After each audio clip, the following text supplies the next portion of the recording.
Welcome to CSL TV, and I just hope you guys are having a beautiful, blessed day. And if you're new to the channel, this is just a review, a reaction, as well as an informational channel. Hopefully the informational part help you someone out, and we pretty much just talk about what goes on in the world and all that good type of stuff. But as you guys can see, a Colorado mom drugged, fatally shot and stabbed two of her kids before fleeing to the UK. And Kimberly Singular, 36, is fighting extradition back to the U.S. after she was arrested in London. Now, the bodies of her children, aged 7 and 9, were found at her home in Colorado Springs back in December. And this is just sad to hear that, you know what I'm saying. She was either on drugs, been drugged, or been hooked on it, but it does not change the fact that her two kids will no longer be here on this earth, and they were only 7 and 9. So I just hope that, you know, with everything that's been going on in the world, that you guys are being safe. Even if you know the folks you're around, just make sure mentally they seem to be okay. Because I'm pretty sure if anybody was around her, know that the demon she was fighting, maybe she could have got some help, and her two kids will be here today. But I don't like making this intro too long. And as you guys already know, I hope y'all having a beautiful, blessed day. Let's get it. 2 U.S. Marines were attacked while on break in Turkey. At one point, this Marine was restrained by multiple men as another put a bag over his head. The second Marine can be heard screaming help as he's held back. The U.S. Navy says other Marines stepped in and the men were not in uniform or on duty at the time of the incident. It's not clear what happened before the attack. Local officials say 15 people from an anti-American nationalist youth group were involved in the attack and have been apprehended. An X account claiming to be the nationalist group posted about the incident saying, quote, U.S. soldiers who carry the blood of our soldiers and thousands of Palestinians on their hands cannot dirty our country. Every time you step into these lands, we will welcome you as you deserve. The U.S. Embassy in Turkey confirmed the Marines were victims of an attack and are back aboard their ship.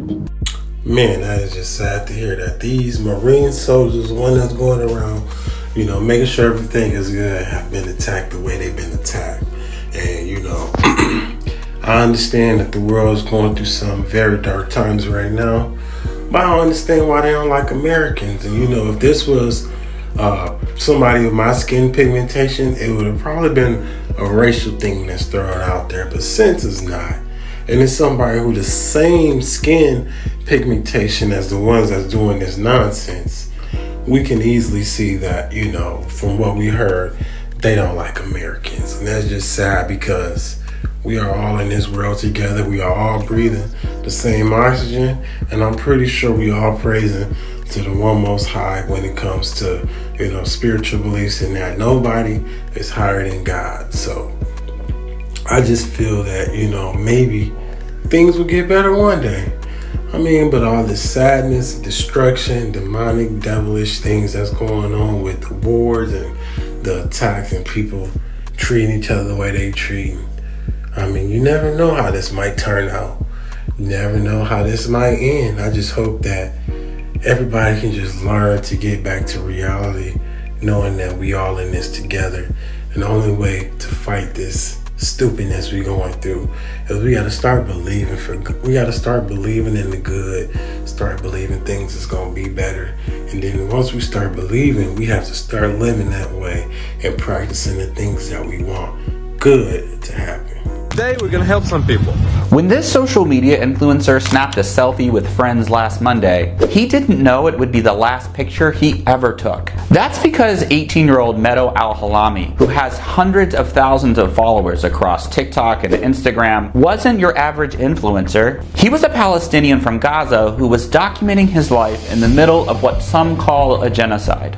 He was known for posting videos that documented what his days were like. Let me show you what a day of my tent life looks like. From waiting in long lines for water, to taking a shower with a jar and bucket, to making a surprisingly tasty baba ganoush from ingredients he was able to scavenge. Mamma mia. But his life came to a violent end last Monday. That's when the AP reports that Meadow was in a makeshift internet cafe in a tent when a nearby car was hit by an Israeli airstrike. Meadow was apparently struck in the head by shrapnel shrapnel, and it took 10 minutes for an ambulance to reach him. Hours later, doctors pronounced him dead. Meadow is just one of the 130,000 Gazans who have been killed or wounded in Israel's ongoing campaign against Gaza, a self-described siege that has destroyed nearly 60% of all buildings in the country. The UN has said this level of destruction hasn't been seen since World War II. Meadow dedicated his life to trying to show the world what is going on there and vowed to do this while everything was dying around him. Day 30-something of planting every day until this genocide is over. A lot of you ask me why I plant.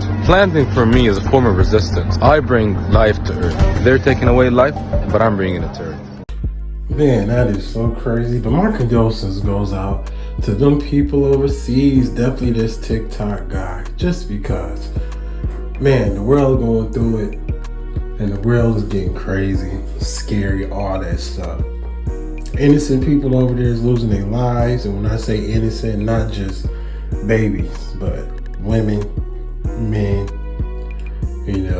all that nonsense, all that war, all that crazy shit that's going on overseas. This could actually be in our backyard because, like I've said before, the world is going through something that we cannot explain, and we see the destruction and the demonic shit that's going on, that's taking innocent human lives, that's trying to live their life day by day. This whole war shit that they dealing with overseas, the back and forth about this person, everybody just tearing each other down. And it's just sad, that with all the knowledge and stuff that people have, the history that we're taught and brought up with, people are still practicing that same shit today. And it just seemed like you can never get away from all this war and negativity and destruction and all this shit that's been going on.